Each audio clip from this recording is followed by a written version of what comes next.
There we go. Yeah.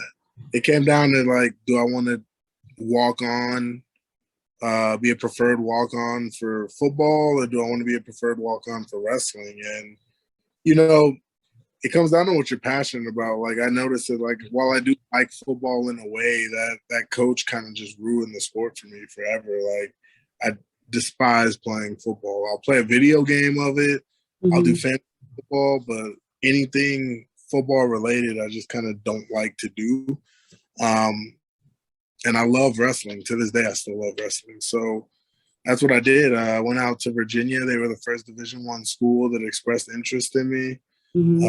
Military Institute, and I went there, and had a pretty decent career. Okay. So how was it when you graduated from Virginia, then you came back to Houston? Yeah. And then how'd your career, when did you first start professionally doing MMA, and how'd you get into that after college? It's funny because like I had always talked about it. And over the summers, I was training at a mixed martial arts gym just to wrestle. And in exchange for paying membership, they let me coach wrestling and help fighters with their wrestling. So I just gave free privates to all the fighters. And it was cool. That's something I really wanted to do.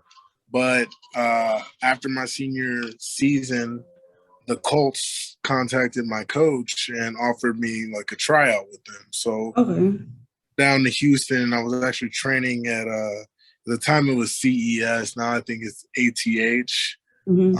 Training there for an NFL tryout. Through there, the Packers came down and evaluated me, and it was one of those things where like it got down to anything. I loved working out. I just didn't like football. So you had the Packers and the Colts looking for you, right?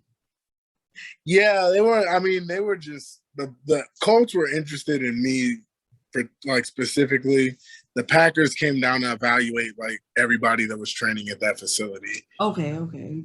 But there was 7 of us at the time, and then so yeah, that didn't. I was just like, I don't like football, so I started training for MMA, and that was January of 2016. I started training for MMA, and my first amateur fight was September of 2016, and everything just took off from there. I went pro, got 3 quick wins, had my Contender Series fight, and then before I knew it, I was in the UFC.